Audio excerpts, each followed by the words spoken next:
ایک بات آپ سن لیجئے کہ آنے والے ایام کے شروع میں جو شخص قربانی کرنا چاہے، اور قربانی ہر اس شخص پر واجب ہے جس پر زکوٰۃ واجب ہو جاتی ہے، سال گزرے یا نہ گزرے۔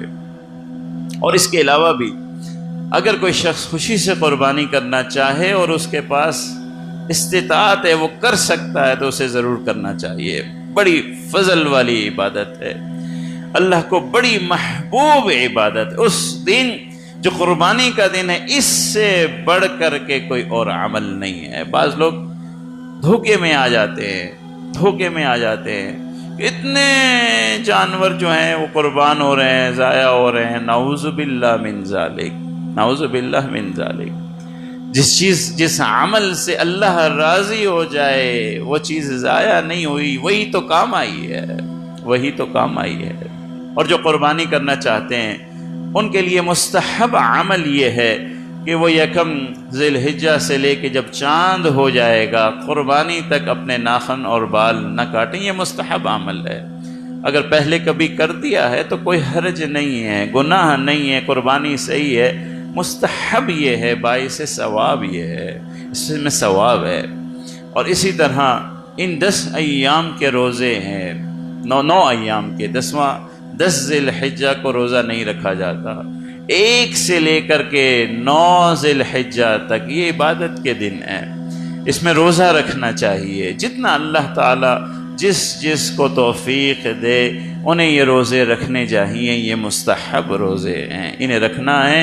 ان کا ثواب عام دنوں کے نفلی روزوں سے بڑا ہوا ہے۔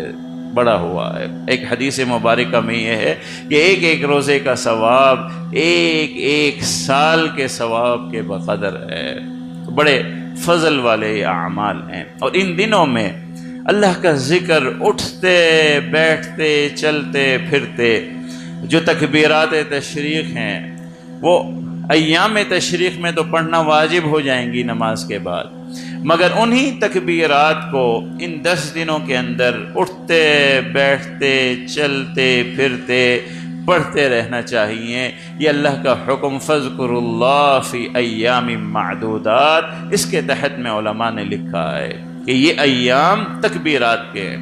اللہ اکبر، اللہ اکبر، لا الہ الا اللہ، واللہ اکبر، اللہ اکبر وللہ الحمد، یہ تکبیرات ہیں۔ اٹھتے بیٹھتے چلتے پھرتے ان تکبیرات کو پڑھتے رہیے، یہ ان دنوں کے اعمال ہیں۔ اور اسی طرح پھر آگے قربانی ہے، اسی طرح پھر حج، جو اللہ کے نیک بندے حج پہ جا رہے ہیں، اللہ تعالیٰ ان کا حج بھی قبول فرمائے۔